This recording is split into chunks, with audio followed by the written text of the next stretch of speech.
So, yun kapatid, isang mapagpalang hapon po sa bawat isa. Bale, 2 p.m. na po dito sa Qatar. So, yan, kita nyo naman, nag-ahit na ako para malinis naman po yung itsura ko. And nagumagahan na ako, naligo na ako, nag-lunch na ako. So, yun, and hello pa, salamat. Tinawagan ko po siya kaninang umaga, and so sabi niya, gawin ko daw tong devotion ko and pagre-record ko and pagbibideo ko sa Facebook or lahat ng social media ko ay dapat tama yung puso ko. Pag mali yung motibo, so baliwala lahat yun. So dapat tama yung motibo natin, no? Tama yung puso natin. So talagang salamat sa Lord. Kagabi, mga around 9:44 p.m. dito and 2:44 a.m. diyan po sa Pilipinas. Tumawag sa akin si Abigail, yung GF ko po. At parang parang takot siya. So sinabi niya sa akin, may panaginip daw siya na sobrang sama. So sabi ko, ano yung panaginip mo? So kininto niya na. At ang panaginip niya is na dedo daw ako. At nagpaalam daw ako, nagpaalam daw ako sa kanya na 10 taon hindi mo na ako makikita. So after noon, nung makwento niya yung lahat, nagpray po kami and iningi po namin sa Lord yung kapanatagan, kapayapaan, no? So para yung puso namin maayos and makapagpahinga kami ng maayos. Hindi yun makagulo sa aming mga isipan na magdulot na yan mapuyat or mapagod ang aming isip, kakaisip ng isip. So salamat sa Panginoon. Thank you Lord, kasi palagi kang nandyan, ginagabayan kami. So kinaumagahan po, syempre magde-devotion po ako, and bago mag-devotion, nagpray muna ako sa Lord kung ano po ang mensahe niya sa akin. Bale, yung pong binigay ni Lord sa akin na verse is tinanong ko po kay Papa. So chinat ko po si Papa kaninang umaga. So hindi agad siya nag-reply. Nagluluto siya ng lunch nila. Kaya pala, so tinawagan ko. So sabi ni Papa hindi daw, kasi ano daw yun, yung dinagdag lang daw yun ng ibang simbahan. So yung Bible na app na ginamit ko nung umagang yun, kaninang umaga, is binura ko na po. Nagtanong po ako sa Papa ng ano yung pwede kong Bible app na i-download. So sabi niya NIV and KJV. So yun, nag-download na po ako nun. So after kong itanong yung Bible app sa Papa kung ano yun, kunento ko po yung bangungot ko nung madaling araw ng alauna na po. Bali dito po sa bangungot ko is nakahilata daw ako dito sa hinihigaan ko. Then meron daw demonyo na nakapatong sa akin at hindi ko po magawang igalaw yung buong katawan ko. So nakikita ko lang siya. Ang itsura niya is may ginamit siyang reference na dati kong kakwarto dito. Payat siya na medyo may kaitiman. Tapos yung cheekbone niya, makita nyo na dito kasi nga payat na nga. Tapos yung mata niya nag-iba na, nandilisik. Tapos maya po parang gusto niya akong pasukin eh. Alam niyo kung bakit? Yung dila niya humaba po, tapos pumasok po sa bibig ko. Ramdam ko nga po malagkit, tapos madulas, tapos umabot siya hanggang dito sa lalamunan. So nung ginagawa niya na yun, doon na ako napasigaw. Sabi ko, in Jesus name, wala kang kapangyarihan sa buhay na ito. Ito'y sa Panginoon na. So pagkabanggit ko po noon, pagka-review ko, Hindi ko po alam kung narinig ako ng kasama ko dito. May kasama ko dito, ibang lahi. Na wipe out agad. Salamat sa Lord. Talagang tunay na napakabuti ninyo. So, ang galing ng Lord, no? Kala siguro ng kaaway is basta-basta na lang tayo magpapatalo sa Kanya. Basta-basta na lang tayo magpapaagaw at magpapasira ng buhay, ng pananampalataya sa ating Panginoon. And wala siyang magawa, no? Talagang pati sa panaginip is inaatake tayo. So, after ko pong ikwento kay Papa about yung sa bangungot ko, doon na po ipinagkaloob ng ating Panginoon yung devotional ko sa araw na ito. And we can found it in the book of John, chapter 10, verse 10. Let me read po. John 10, verse 10. The thief comes only to steal and kill and destroy. I have come that they may have life and have it to the full. So, pinagpala po ang pagkakabasa ng salita ng ating Panginoon. So, yung kaaway po is sobrang dami po niyan. Nakabantay po yan, oras-oras sa atin. At hindi po yan nagbabantay para alagaan tayo. Binabantayan po tayo niyan, lalo na yung mga Kristiyano, upang agawin. Ano po yung aagawin? Unang-una yung buhay natin. Yung buhay natin na nakalaan na sa ating Panginoon is pilit niyang inaagaw. Pangalawa, opportunity at oras natin sa Panginoon. Kasi marami pong nakaka-experience niyan sa panahon natin ngayon. Ano po? And ano pa ang pwedeng gawin na kaaway? So, wasakin po yung buhay natin. Yung tipong hindi na natin alam kung ano yung patutungan natin, no? So, ang pinakamalala po niyan is sumantong sa kamatayan ng wala tayong Panginoong Hesus sa ating buhay, sa ating puso. Warning siya ng Lord sa ating buhay, and ang intention pala ng kaaway is, inulit-ulit na ako, agawin, sinabi doon, agawin, steal, and to kill, and to destroy. So, ito pong warning sa atin ng ating Panginoon is para ma-encourage tayong mga believers at maging aware, maging vigilant at handa, no, maging matapang sa lahat ng pagsubok na darating sa ating buhay. Hindi man natin agad nare-realize at nakikita yung plano ng Panginoon, bakit pinadadaanan tayo sa mga pagsubok, kahirapan ng buhay. One day po ay ipapakita din ng Panginoon kung bakit. And at gusto lang ng Panginoon at kaya tayo tinetest is para may ma-realize tayo, no? Kasi gusto ng Lord na malaman natin mismo sa ating sarili, o ganito na pala ako katatag, ganito na pala kataas ang pananampalataya ko sa Lord. So ganon.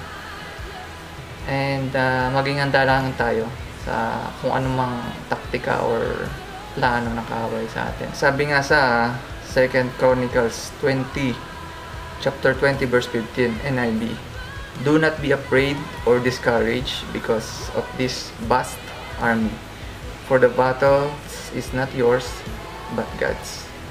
Amen. Palayan ang salita ng Panginoon. So hindi natin to laban, no? O ibigay natin sa Panginoon. At hingi tayo ng guidance, hingi tayo ng protection sa ating Panginoon para yung puso natin, yung buhay natin magpatuloy. Hindi lang siya warning, promise din siya ng ating Lord. Promise siya ng ating Panginoon sa bawat isa. So, si Lord pala is naparito dahil may gusto siyang ibigay sa atin. Ano yun, kapatid? So, unang-una yung buhay. Gusto niya tayong bigyan ng buhay na walang hanggan. na sa Kanya lamang natin matatagpuan. Amen. At gusto niya tayong bigyan ng buhay na mayaman, baga masaya, may purpose, at may kaganapan, may fulfillment sa ating mga sarili, sa ating mga buhay. Hi, Hi. Esther, how are you? Good. I'm just sharing my devotion this day. Huh? I'm just recording my devotion this day. Yeah. Good. Thank you. Kilala natin yung boses ng Panginoon para hindi tayo naliligaw, no? So, hindi tayo napapahamak. So, kapag ka tinatawag tayo ng Panginoon, alam natin, no? Lumapit tayo sa Lord. So, nasa Bible, nakasulat din po yan, o biblical po yan. At matatagpuan po yan natin sa John chapter 10 verse 4.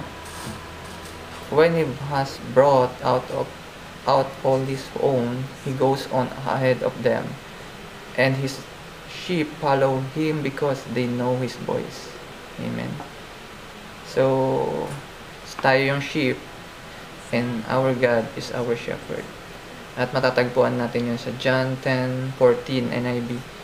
I am the good shepherd. I know my sheep, and my sheep know me. So, kilalanin natin ang ating Panginoon. And, para hindi tayo naaagaw or maagaw ng ating kaaway. Hindi tayo maligaw. Kasi pag naligaw tayo, yan yung malaking chance ng kaaway sa atin. Diyan na tayo matutokso, diyan na tayo mapapalayo sa presensya ng ating Panginoon. Kung kayo po ay nakikinig ng salita ng Panginoon in a different personality here in social media, I suggest na mag-direct tapatin tayo sa salita ng Panginoon. Yung tayo mismo, yung magbulay-bulay na po. So kami po na yung katulad ko na nakapagbahagi ng salita ng Panginoon is instrumento lang. Baga mapagpala din kayo, ma-inspire din po kayo. Dito na lang yung devotion ko. And may iba pa po akong gagawin sa buong maghapon ko po. No? So may iniisip po ako na sunod na gagawin. And siguro maya po kasi i-join ko yung ano ko dito, yung carb meat ko. Yan, pumiyok pa. So babay muna, balik ako maya pagka tulog pa kasi siya. So yun kapatid, isang mapagpalang gabi na po at 3 oras na po yata nakalipas simula nung kinat ko yung video. Time check po natin is 6 PM. Ito po, 6 PM. Yan.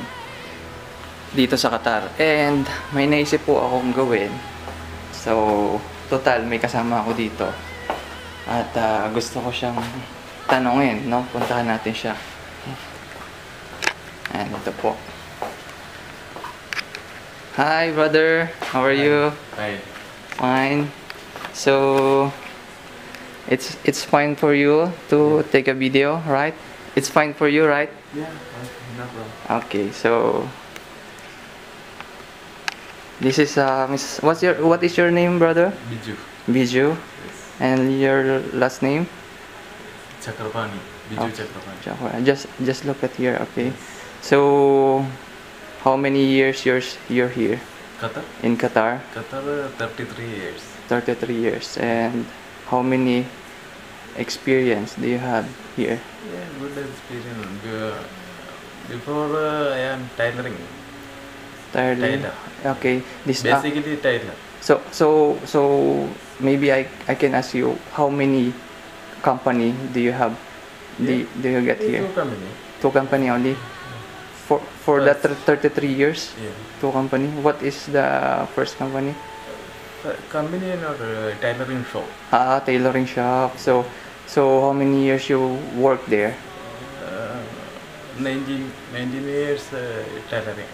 19 years. Okay. So This company is good, maybe. Yeah, after another company going, catering company. Okay, Now catering company working okay, 6 years. 6 years. So, what can you say to this company now? I mean, is it giving salary good? Don't need to mention the salary. Yeah, salary now good. Good. Okay. Now it's good. So you can provide to your family. Yeah. So, where's your family now? Family, Yes, where's your family now? Indian. India. India. So India. State of Kerala. Okay. So, how many children do you have? Only one daughter. One daughter. How 16 how years. old? 16 years old. Okay. And wife. And wife also. Also, of course, one wife. Yeah, only one. So. India allowed only one wife. Mhm. So for now, Legally. legally, of course, of course, legally, no. So what else? What can you say about Qatar? For your 30 years staying here, Yeah. is it good here? Convenient like that? No. What can you say? Convenient means it's easily accessible. There's a lot of things like a metro. We have bus here, right? We have free bus here. Before now. Metro. But now they. Now have Karva or bus service. No. Only old one. Old bus one. Alcor and Doha 3 reals. 3 reals. So. Now too much developed here, Qatar. Mm, Before only old building. Now all too much developed. too much problem now. A road and building all. All the building now have here. All too much big flat. Mm-hmm. How many years before Qatar built so many buildings here? I think 20 years. 20 years? Okay. So these buildings, more buildings here is Too new, much now. new, like new, no? Yeah. Okay. Now all new building and road. Mm-hmm. Too much developed. Okay. Before now. So, Now sitting here Binumran.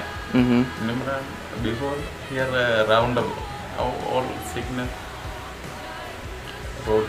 Mm-hmm. Too much good now. So you're saying before, road in Qatar is, we can say not good. Before, not good. Before good. Before good, now it's better. Yeah. Okay, that's the perfect term. Yeah. Before good, Yeah. now No. better. Better, too much better. Too much better. Okay. What place here in Qatar you like to go every day or maybe No. often times? Yeah, I am going all area, Doha town. Doha town, And now Ras Al Khaimah. Ras Laffan. Yeah, I am working now Ras Al Khaimah. You're going in Corniche, No, Cornish. the Pearl. Yeah. You're going there. What you can say? Yeah, good. Good. Seeing is good. Okay. Nice. What else? What else I can ask? So I didn't ask your age. It's Yeah, age. 53. So 53. You're like my father. Yeah, 20 years I came here. So you're much younger to me. I came here 24 years old. And what else? Maybe you can ask me. No? Do you have question for me? No problem. Ask me. Ask me. Ask me. Your age, how many? Oh. 27, eh? Yes, I'm 27 years old. What else you Here, want? Catherine, how many years? Almost 3 years. 3 years. And almost 3 years. That's it. Your job? My job here is document controller. Good job, eh? Yeah, it's a good job. Too much attention.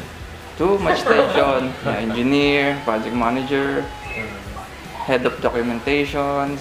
Too much tension. What else you want to ask? When going? Hmm? When going back? Sorry. Vacation. Vacation? Approximately, I can say, next year, 2026, February to Yeah. May, something like that. February to May, I can make my vacation leave. So what else you will? You Marriage want? finished? I'm still single. Yeah. What else? Father, mother, all up. Yeah.